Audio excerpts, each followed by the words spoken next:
बिस्मिल्लाहिर्रहमानिर्रहीम। अस्सलाम वालेकुम। मुरखा 19/5/2020 को बड़ा एक अफसोसनाक वाक़या पेश आया था ना हुजरा शामकीन की हदूद में। हमारे मुअज़्ज़ज़ बार मेंबर मलक ज़ाहिद माडा आबाई गाँव खान बहादुर में रिहाइश पज़ीर है और उनका वहाँ पे डेरा भी है।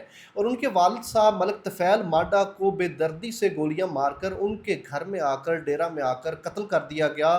और उसकी वजह सिर्फ़ और सिर्फ अदम बर्दाश्त है। हुआ ये है कि मलक तफ़ैल माडा के पास आज से 2-3 रोज़ कबल एक पंचायत थी जहाँ पर कुछ लेन देन का तनाज़ा था। साजिद टेलर और जो मुल्ज़मान हैं सफ़ियान और असद, ये वहाँ मौजूद थे।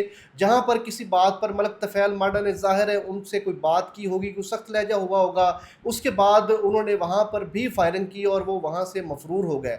अब इस चीज़ को उन्होंने ज़हन में रख लिया। अब लड़ाई मलक तफ़ैल माडा की नहीं है, लड़ाई मलक ज़ाहिद माडा की नहीं है या उनके किसी ख़ानदान के मेंबर की नहीं थी। एक बुज़ुर्गों की तरह एक पंचायत होती है, लड़ाई झगड़े होते हैं, गाँव में इस तरह का माहौल होता है और बुज़ुर्ग बैठकर उस मसले को हल कर लेते हैं। तो यही सीन इस केस में हुआ है। जब इस चीज़ को मुल्ज़मान ने ज़हन में रखा और फिर अगले दिन आकर मोरखा 19/5/2020 को मलक तफ़ैल माडा जब अपने डेरे पर मौजूद थे, वहाँ आकर उन्होंने अंधाधुंध फायरिंग शुरू कर दी और मलक तफ़ैल माडा को निशाना बनाया, जिसकी वजह से वो शदीद मज़रूब हो गया और फिर उनको हॉस्पिटल मुंतकिल किया गया, लेकिन जान बर ना हो सके, उनकी वफ़ात हो गई। तो इलाका में खौफ व हरास है। पुलिस ने फिर अपनी कार्रवाई करते हुए एक मुल्ज़म को अरेस्ट कर लिया है और दूसरा अभी तक मफरूर है। लेकिन इस सारी सूरत हाल में वजह सिर्फ एक अदम बर्दाश्त है। यानी अगर किसी ने कोई बात कह दी है, कोई बात हो भी गई है, तो चाहिए ये कि उसको इग्नोर कर दिया जाए, ज़िंदगी को आगे लेके जाना चाहिए। अब डेफिनेटली मलक ज़ाहिद एडवोकेट और उसकी पूरी फैमिली इस वक्त बहुत परेशान है और बहुत ज़्यादा गम और गुस्सा में भी है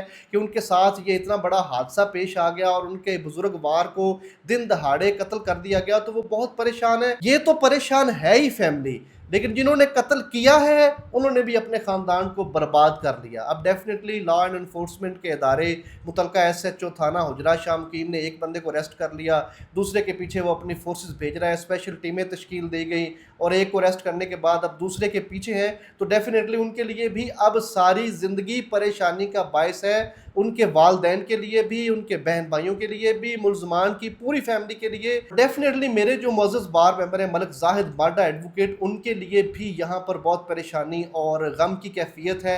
हम उनके गम में बराबर के शरीक हैं। अल्लाह ताला लवाहिकीन को सब्र जमील अता फरमाए और मलक तफ़ैल माडा को जन्नतुल फिरदौस में आला मुकाम अता फरमाए। एक नाहक कत्ल है, एक नाहक मर्डर है, जिसकी जितनी मजम्मत की जाए कम है। बुजुर्ग थे, ज़िम्मेदार थे, किसी से कोई लड़ाई झगड़ा नहीं, एक साफ किरदार वाली शख्सियत थी और फैमिली का कोई पुरानी दुश्मनी भी नहीं है। तो बिला वजह उनको इस तरह से निशाना बनाया गया। मजम्मत करते हैं, मुतालबा करते हैं कि फौरी तौर पर मुल्ज़मान जो अरेस्ट हुए हैं उनको करार वाकई सज़ा दी जाए और जो मुल्ज़मान रहते हैं उनको फौरी तौर पर अरेस्ट करके उनको भी करार वाकई सज़ा दी जाए।